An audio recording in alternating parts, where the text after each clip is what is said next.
I am 74 years old, and today I am not here to inspire you with success stories or to impress you with achievements. I am here to confess something that has been sitting in my heart for many years. Something I wish someone had told me when I was younger. Something that, if you are watching this right now, could save you from the same quiet regret that follows me every single day. People think the biggest mistakes in life are about money, careers, or bad decisions. But I've learned something different. The biggest mistakes are often invisible. They don't crash loudly. They don't announce themselves. They slowly grow in silence until one day you wake up old and realize that the life you planned so carefully is already behind you. When you are young, you believe time is endless. You believe there will always be another chance, another year, another opportunity. You say things like, "I'll do it someday," or "I'll slow down later," or "I'll enjoy life after I settle everything." I used to say those exact words. I remember being in my 30s, full of energy, full of dreams, convinced that if I just worked a little harder, pushed a little longer, sacrificed a little more, everything would fall into place. I told myself that happiness could wait, that rest could wait, that love could wait. I thought life was a ladder and that joy was waiting at the very top. What I didn't understand was that life is not a ladder, it's a road. And I kept walking past the moments that mattered most, believing I would come back to them later. I spent most of my life being busy. Busy sounds productive. Busy sounds important. Busy makes you feel needed. But busy can also make you blind. I was busy building a career, busy chasing stability, busy proving my worth to people who don't even remember my name today. And while I was busy, life was quietly happening without me. My children were growing. My parents were aging. My wife was waiting for me to come home earlier, to listen longer, to stay present. But I was always tired, always distracted, always telling myself I would make it up to them later. Later became my favorite word. Later became my excuse. Later became the reason I missed the best parts of my life. Now, at 74, I sit in a quiet room most evenings. The noise of ambition is gone. The pressure to succeed has faded. The race is over. And what remains is silence and reflection. Reflection is a powerful thing when you are old. It shows you moments you forgot, faces you ignored, and opportunities you postponed. I look back and realize that the biggest mistake of my life was not failing at something. It was delaying what truly mattered. I delayed being present. I delayed enjoying simple moments. I delayed saying, "I love you," when it mattered most. I delayed living, thinking I was preparing to live. People think regret comes from doing the wrong thing. But I've learned that regret often comes from not doing the right thing when you had the chance. I regret the evenings I chose work over dinner with my family. I regret the weekends I spent exhausted instead of playing with my children. I regret the conversations I rushed through because I thought there would always be more time. Time is the most dangerous illusion. When you are young, you think you own it. When you are old, you realize you only borrowed it, and the debt is due. There is a kind of sadness that only comes with age. It's not loud. It's not dramatic. It's quiet and heavy. It sits with you when you wake up early in the morning and realize you have fewer tomorrows than yesterdays. It sits with you when you see young people rushing through life the same way you once did. And you want to stop them. You want to shake them and say, "Please don't repeat my mistake." But life doesn't work that way. Everyone thinks they will be the exception. I thought I was too. I thought I had time. I thought I could control when I would finally start living. If I could go back, I wouldn't change my job. I wouldn't change where I lived. I wouldn't even change my struggles. I would change only one thing, my priorities. I would choose people over plans, moments over money, presence over pressure. I would stop living for a future that never arrives and start living in the present that keeps slipping away. Because the biggest mistake of my life was believing that real life would begin later. And now later has passed. If you are watching this and you are young, or even middle-aged, please listen carefully. You do not need to wait for permission to enjoy your life. You do not need to finish everything before you start living. You do not need to become perfect before you become happy. Life is happening right now, not tomorrow, not next year, not after retirement. Right now. And one day, sooner than you think, you will be my age, sitting quietly, looking back, wishing you had understood this simple truth earlier. I am 74 years old. And the biggest mistake of my life was not failing, not losing, not struggling. It was waiting. Waiting to live. Waiting to love. Waiting to be present. And if this message reaches you in time, maybe my regret will not be wasted. Maybe my story can become your warning. And maybe, just maybe, you will choose differently while you still can. When people hear someone say they regret something in life, they often imagine a dramatic mistake, a bad investment, a failed business, a broken marriage. But my biggest mistake didn't look like a mistake at all. From the outside, my life looked respectable. I had a steady job, a home, a family, and a routine that made sense to everyone else. I did everything society told me was right. I worked hard. I stayed responsible. I paid my bills. I kept my promises. I was never reckless. I was never careless. And yet, here I am at 74, realizing that you can do everything right on paper and still feel that something went terribly wrong in your heart. I remember one evening very clearly. My son was about 10 years old at the time. He had been waiting all day to show me something he made at school, a small wooden airplane, rough around the edges, but built with pride. I walked into the house late, exhausted after another long day. He ran toward me, holding it in his hands, his eyes shining. "Dad, look what I made," he said. I smiled, patted his head, and told him I would look at it later. Later. That word again. He waited. He sat there quietly with that airplane in his lap, watching me eat, watching me check my papers, watching me sink into the couch. By the time I finally looked at it, his excitement had faded. He smiled politely, but the moment was gone. I didn't realize it then, but that was not just a missed evening. It was a pattern I repeated for years. Moments like that don't seem important when you're living them. You think you're being practical. You think you're teaching your children discipline, responsibility, patience. But what they often learn instead is that they come second, not because you don't love them, but because you think love can wait. I loved my children deeply. I just didn't show it when it mattered most. I was always planning for their future, saving for their education, worrying about their security. But I forgot something simple. Children don't remember the money you saved. They remember the time you gave or didn't give. My wife used to tell me, "You're always here, but you're never really here." At the time, I didn't understand what she meant. I thought being present meant sitting in the same room, sleeping in the same bed, sharing the same address. Now I know better. Being present means listening without looking at the clock. It means choosing conversation over distraction. It means making people feel like they matter more than whatever else is pulling at your attention. I was physically there, but my mind was always somewhere else. At work, at tomorrow, at the next problem to solve. And slowly, without meaning to, I taught the people I loved how to live without me. Years passed like that. Not in chaos, not in tragedy, in routine. And that's what makes it dangerous. You don't notice routine stealing your life until it's already gone. One day your children are small. The next day they're adults with their own lives. One day your parents are strong. The next day you're sitting beside their hospital bed, wishing you had visited more often. One day your wife is laughing beside you. The next day you're standing alone in a quiet house, listening to echoes of a life that once felt busy and full. I lost my wife 6 years ago. She didn't die suddenly. It was slow. Illness took her piece by piece. During those long months, I sat beside her bed many nights, holding her hand, wishing I could trade all my achievements for just a little more time. One night, she looked at me and said softly, "We were always waiting for life to slow down, and now it finally has." That sentence has never left me, because she was right. We spent decades running, and only when we were forced to stop did we realize how much we had missed along the way. After she passed, the house became unbearably quiet. Not the peaceful kind of quiet, the heavy kind. The kind that reminds you of everything you didn't say, every moment you rushed through, every time you chose later over now. That's when regret truly began to settle in my heart. Not regret for loving her. I loved her deeply. Regret for not showing it enough. Regret for not slowing down sooner. Regret for thinking I had unlimited time. Now when I see young couples rushing through life, I recognize myself in them. I see the tired eyes, the endless schedules, the belief that everything will be perfect once they reach some invisible finish line. I want to tell them there is no finish line. Life doesn't wait for you to be ready. Life happens while you're planning for it. And if you're not careful, you'll wake up one day like me, surrounded by memories, but wishing you had made more of them. The biggest mistake of my life wasn't one decision. It was a way of living, a way of always postponing joy, connection, and presence. I thought I was being responsible.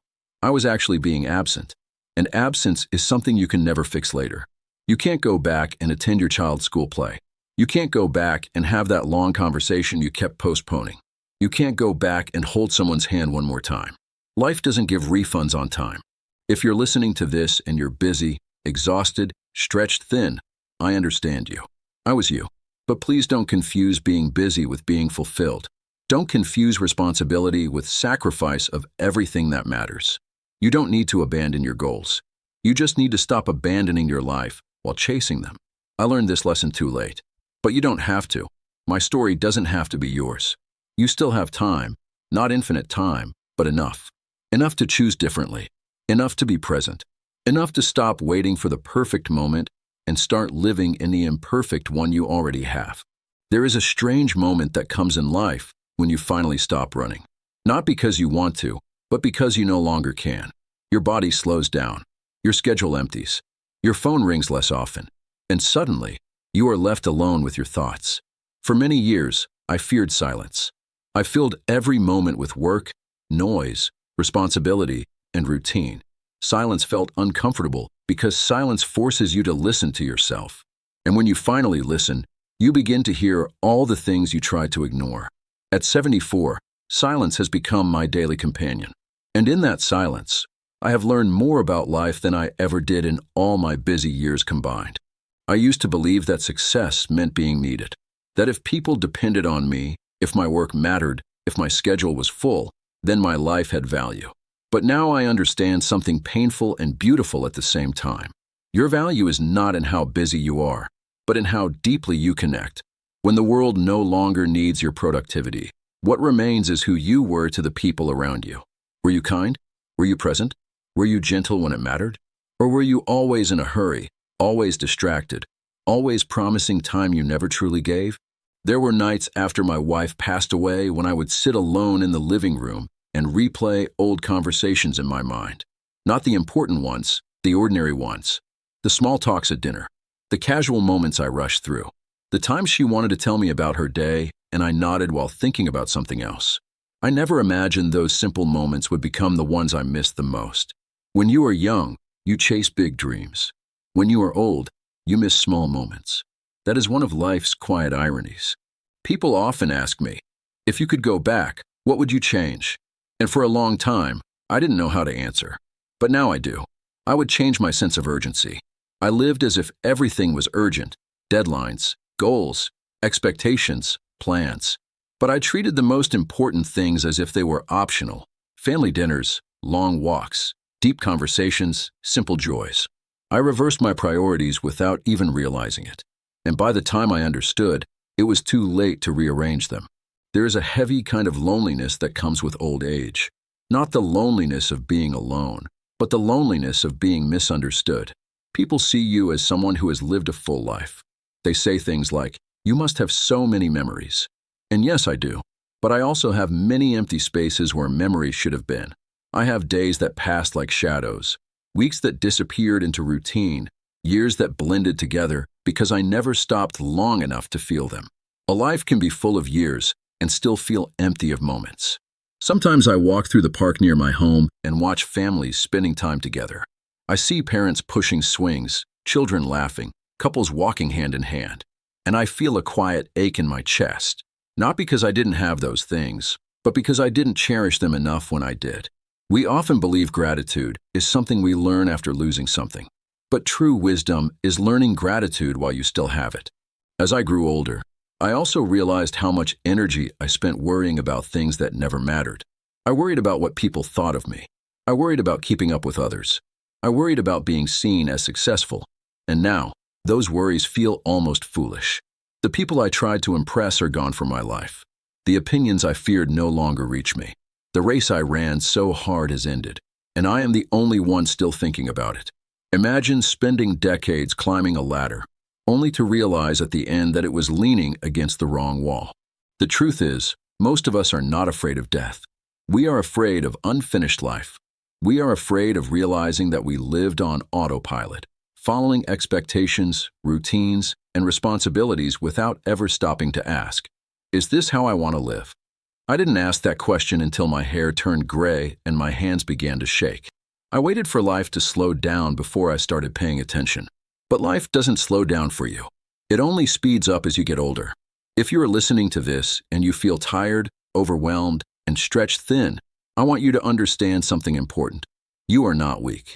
You are human. But don't make the same mistake I did by thinking exhaustion is a badge of honor. Rest is not laziness. Joy is not a distraction. Presence is not a waste of time. These are not extras in life. They are life. The biggest mistake of my life was believing that someday I would finally live the way I wanted. I kept telling myself, after this project, after this promotion, after this responsibility. But life doesn't wait for after. Life happens in the middle of everything. And if you keep postponing joy, one day you will wake up with nothing left to postpone it for. At 74, I don't have the power to change my past. But I do have the power to share my truth. And my truth is simple. Don't live your life as if it's a rehearsal. This is not a practice round. This is the only performance you get. And when the curtain falls, the applause you will care about will not be for your achievements. It will be for the love you gave, the moments you shared, and the people who felt seen because of you. As I sit here at 74 years old, there is one feeling that follows me more than any other. Not anger, not sadness, not even fear, but clarity. Clarity comes when most of your life is already behind you. Clarity comes when the noise fades and the truth finally speaks. And the truth I have learned is this. Life is not cruel because it ends. Life is cruel when we forget to truly live while it is happening. We waste so much time preparing for a future that is never guaranteed, and so little time appreciating the present that is right in front of us. I used to believe that life would eventually slow down, that one day I would wake up and finally feel ready to enjoy it, ready to rest, ready to be present, ready to focus on what really mattered. But that day never came, not because it couldn't, but because I kept postponing it. I told myself I would live more when things became easier. But life doesn't become easier. You just become older. And by the time you realize that, you wish you had lived more when your body was stronger, your mind was clearer, and your heart was less burdened. Now, when I look back, I understand that the biggest mistake of my life was not a single decision. It was a habit of waiting for the perfect moment, waiting for the perfect conditions, waiting for permission to be happy. But life does not reward those who wait. It rewards those who choose. Choose to be present. Choose to love loudly. Choose to slow down even when the world tells you to speed up. If you are watching this and you feel like life is moving too fast, that is not a sign to run faster. That is a sign to pause. Look at the people around you. Look at the moments you are rushing through. Look at the days that are passing without leaving a memory behind. One day, you will wish you could return to this exact moment, not to change something big, but to appreciate something small. I often imagine what I would say to my younger self if I could sit across from him right now. I would not lecture him about success. I would not warn him about money. I would not scare him with stories of failure. I would simply say, stop waiting. You are already living the life you will one day miss. Because that is the cruel beauty of time. You never realize the value of a moment until it becomes a memory. There is something powerful about regret when you use it correctly. Regret can destroy you, or it can guide someone else. I cannot go back and change my life. But if my story can help you change yours, then maybe my biggest mistake will not be meaningless. Maybe my pain can become your protection. Maybe my silence can become your warning. Please don't misunderstand me. I am not telling you to abandon your responsibilities. I am not telling you to quit your dreams. I am telling you to stop sacrificing your life in the name of them. Dreams should add to your life, not replace it. Work should support your happiness, not steal it. Success should give you freedom, not chains. You do not need to wait until you are old to start living wisely. You do not need to lose someone to appreciate them. You do not need to reach the end to understand what mattered. You can choose differently today. Right now, this very moment. Call the people you love. Spend time with them without checking the clock. Listen when they speak without planning your reply. Laugh without worrying how it looks. Rest without feeling guilty. Be present without needing a reason. Because one day, you will sit where I sit now, with memories instead of plans, with reflections instead of ambitions. And when that day comes, I want you to look back and smile. Not because your life was perfect, but because you truly lived it. I am 74 years old, and the biggest mistake of my life was waiting for life to begin. Please, don't make the same mistake. Follow this channel for more real-life lessons you won't hear anywhere else. I am 74 years old, and today I am not here to inspire you with success stories or to impress you with achievements. I am here to confess something that has been sitting in my heart for many years. Something I wish someone had told me when I was younger. Something that, if you are watching this right now, could save you from the same quiet regret that follows me every single day. People think the biggest mistakes in life are about money, careers, or bad decisions. But I've learned something different. The biggest mistakes are often invisible. They don't crash loudly. They don't announce themselves. They slowly grow in silence until one day you wake up old and realize that the life you planned so carefully is already behind you.